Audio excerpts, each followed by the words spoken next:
नमस्कार मंडळी. तर ट्रॅव्हल विथ निखिल या आपल्या यूट्यूब चॅनलमध्ये सर्वांचं स्वागत आहे.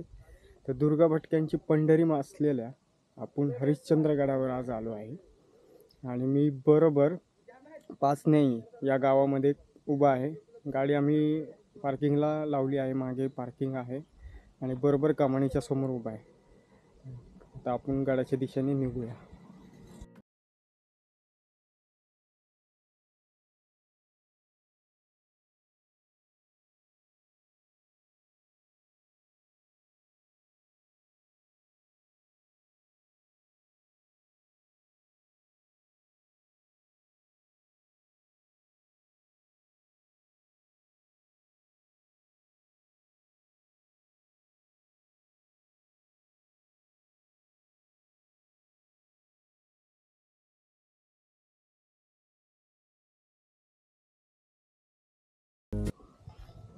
तर पुण्यापासून 175-180 किलोमीटर गडाचं अंतर आहे. जसं की मी मागच्या व्हिडिओमध्ये सांगितलं की माझ्या घरापासून थोडंफार इकडे तिकडे असेल. प्रॉपर मी कोणाच्या घरापासून किती लोकेशन ते नाही सांगू शकत. बऱ्यापैकी आम्ही वरती आलो आहे. थोडा कमीच व्हिडिओ बनवतो कारण आमच्याबरोबर लेडीज पण आहेत, त्यांना घेऊन जायचं आहे. रस्ता एकदम चांगला आहे, काही प्रॉब्लेम नाही. प्रॉपर रस्ता बनवलेला आहे आणि गड मी एक्सप्लोअर केला आहे आधी, आताही करूया. आणि जे महादेवांचं मंदिर आहे ते मला खास वेगळ्या रूपामध्ये सगळ्यांना दाखवायचं आहे. त्याची माहितीही मी सांगतो थोडीफार.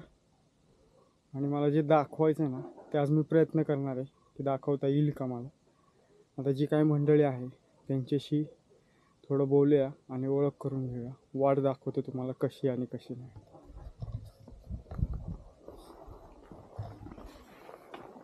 ही वाट आहे, ती समोर जी मंडळी चालली आहे. समोरनं नेमकं ऊन येतं आहे त्यामुळे एवढं काही दिसून येत नाही, पण ही वाट आहे, योग्य आहे, काही प्रॉब्लेम नाही वाटेला. आता आपल्याला रेलिंग लागलेत आणि चित्र काढले इथं.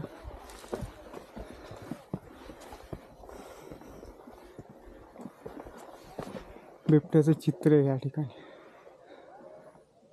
लेपर्ड ह्या भागामध्ये खाली मला तो दादा भेटला, त्याने पण मला तेच सांगितलं की ह्या भागामध्ये बिबट्याचं वास्तव्य खूप आहे. आणि इथं पण चित्र वगैरे काढले. रिसेंटली काय असे किस्से इथे घडले नाही आहे, पण बिबट्यांचं प्रमाण आहे. हा पॅच चढून आल्यानंतर खाली कातळ लागलं, कातळापासून पॅच चढत आलो आणि मी थांबलो होतो. तर लिंबू सरबत विकतो, प्रशांत नाव आहे त्याचं. त्याला त्यांची जीवनशैली लिहिली, परत कसे राहतात ते, कधी इथं गर्दी असते, कधी कसं काय घडतं, त्यांनी सगळं मला सांगितलं. आता मी ज्या ठिकाणी उभा आहे ना त्या ठिकाणी पावसाळ्यात पाणी येतं आणि इथे रेलिंग आहे, काही रेलिंग पडल्यात, इथे रेलिंग पडल्यात, इथे मागे रेलिंग आहे. ह्या रेलिंग म्हणून मी वरती आलो इथून. माझ्या समोरच्याच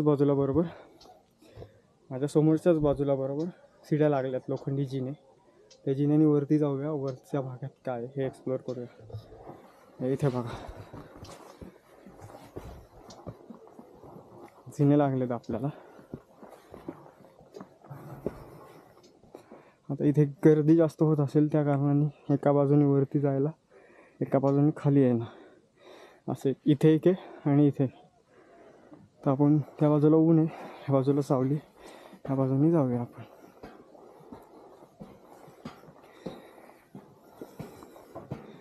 जर इथं शिड्या नसताना मित्रांनो आपल्याला हा पॅच कव्हर करत जावं लागला असतं. शिड्यांच्या खाली जो पॅच आहे ना तो असा कव्हर करतो, म्हणजे तो मार्ग असणार आहे त्या काळात. इथं पायऱ्या टाईप दिसतंय थोडं बघा इथे.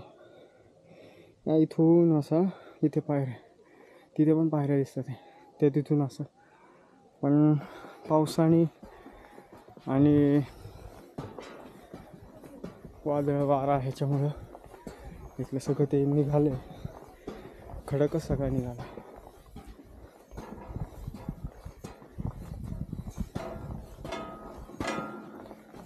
आपण पहिला टप्पा पार करून दुसऱ्या टप्प्यात आलो आहे बऱ्यापैकी.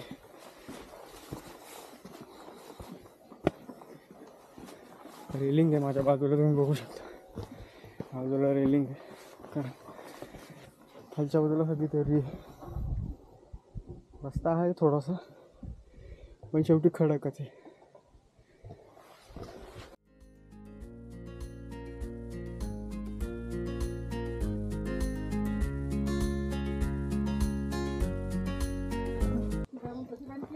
तर आज आपल्याबरोबर कुठली मंडळी जोडली ट्रेकला ना, त्यांची ओळख करून देतो.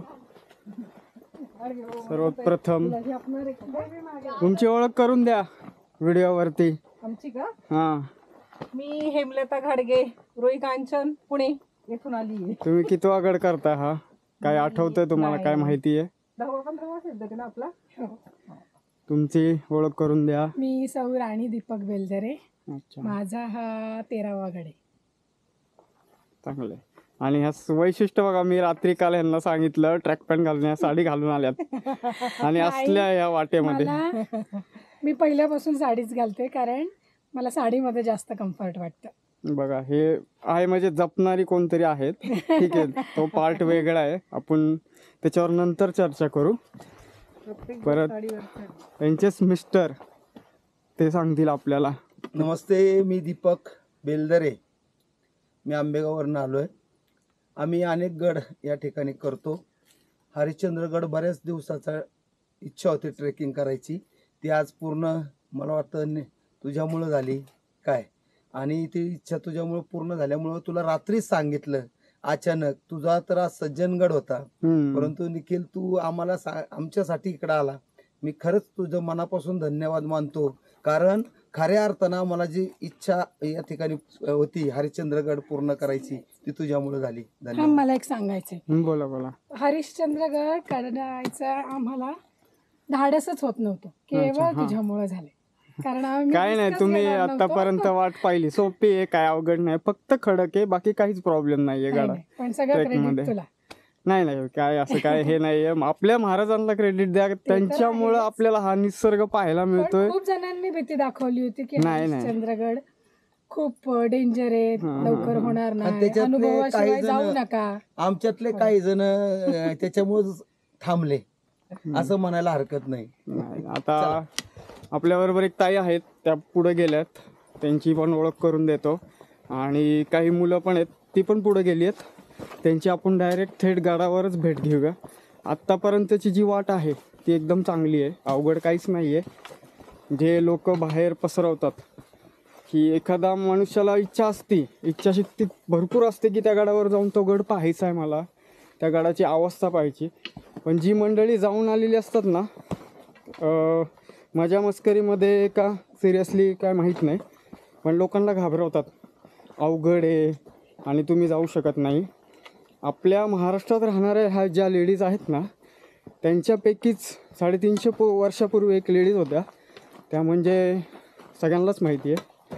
त्यांनी एवढा खतरनाक कडा उतारला आहे, ते पण तान्या बाळासाठी, त्या म्हणजे हिरकणी.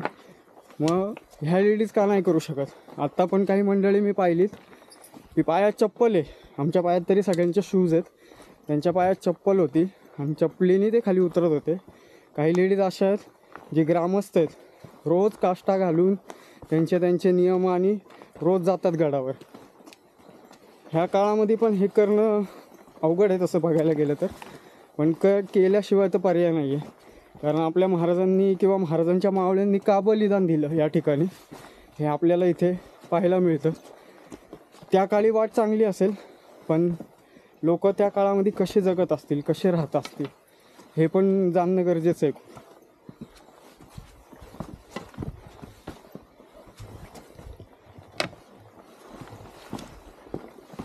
आणि ह्या त्या ताई, ह्यांची ओळख राहिली होती, बाकी त्यांची ओळख झाली. तुमची ओळख सांगा. मी तेजश्री दुधाणे, कर्वेनगरहून आली आहे आणि मला गड किल्ले म्हणजे ट्रेकिंगची आवडच आहे. माझी लहान मुलं, एक 8 वर्षाचा आणि एक 12 वर्षाचा, तोही माझ्याबरोबर ट्रेकिंग करतो. आमची संपूर्ण फॅमिली ट्रेकिंग करते. गेली 8 वर्ष आम्ही गड किल्ल्यांची चढाई करत आहोत. हा आमचा 29वा किल्ला आहे. अवघड केले त्याच्या आधी? याच्या अगोदर तुमच्यापैकी कोणी नाहीयेत. तुमच्यापैकी कोणी अवघड केलेले आहेत ना? अवघड कुठला गड केलाय? वासोटा केलेला आहे वासोटा किल्ला आम्ही आम्ही तोरणा, संपूर्ण फॅमिलीने केलेला राजगड, आहे. रायगड. अच्छा, पूर्ण फॅमिलीनी ह्यांनी आम्ही वासोटा स्टे केला होता तुम्ही? मी आहे. मी वासोट्याला स्टे केलेला आहे, बामनोलीला. कसा एक्सपिरियन्स झाला त्याचा? अतिशय उत्तम एक्सपिरियन्स आहे. कारण वासोटा हा ट्रेक आपल्या कोयना बॅकवॉटर मधून 2 तासाची राईड करून त्याच्यानंतर 2 तासाचा ट्रेक करून परत याचप्रमाणे आपल्याला करावा लागतो. हो. आणि बामनोलीला त्या ठिकाणी आम्ही मुक्काम केला होता टेंट मध्ये. अनुभव अतिशय उत्तम होता. वासोट्याचा जाण्याचा काळ हा खऱ्या तर दिवाळीनंतर ते मार्च पर्यंत आहे. ठीक आहे, चला पुढच्या वाटचालीला निघूया आपण.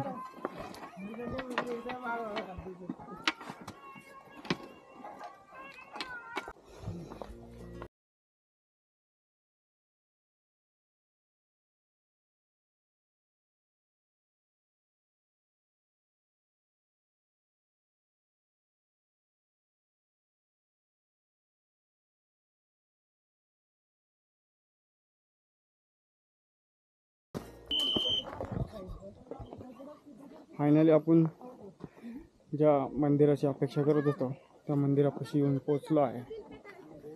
आणि बघूया आता मंदिर कसं आहे. जसं मी मगाशी म्हटलं की मंदिर मला तुम्हाला माझ्या वेगळ्या दृष्टिकोनातून दाखवायचं. मला जर दाखवता आलं मी माझे 100% देणार आहे. दर्शन करतो, त्यानंतर मंदिर दाखवतो. ठीक आहे, चला मंदिराच्या समोर जाऊया. इथे समोर मंदिर आहे बघा, या इथे मंदिर आहे.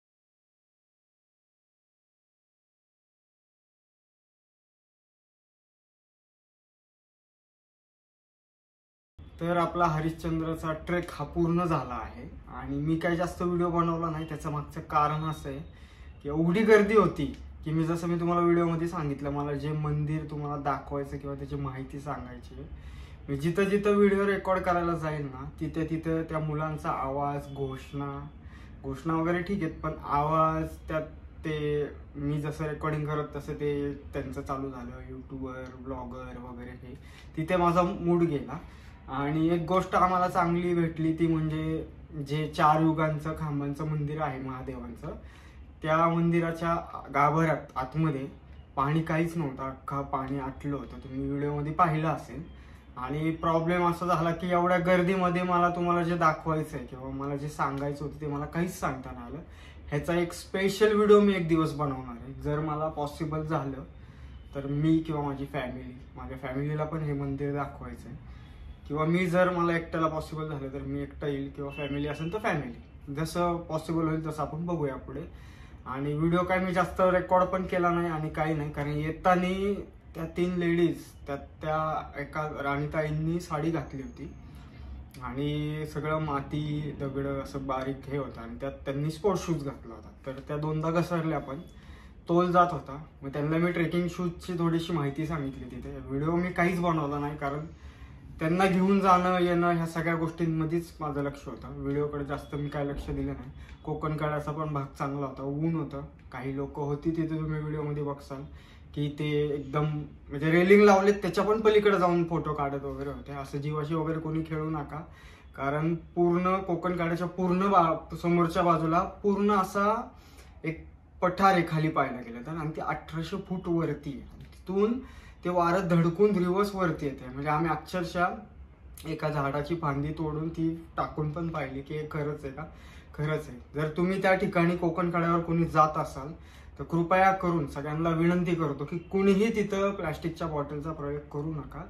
कारण तुम्ही काही व्हिडिओमध्ये किंवा काही जे युट्यूबर आहेत किंवा जे कोणी ट्रेकर मंडळी आहेत त्यांनी बऱ्याचशा लोकांनी जो कोकण कड्याचा खाली झिप लाईन किंवा जी काही रॅपलिंग वगैरे जे केलं आहे त्यांनी ते व्हिडिओ दाखवले आहे. त्या व्हिडिओमध्ये असंख्य बाटल्या पडलेल्या आहेत खाली. निसर्गाची वाट लागायला सुरुवात इथनंच होते, त्यामुळे बाटल्यांचा काय प्रयोग करू नका.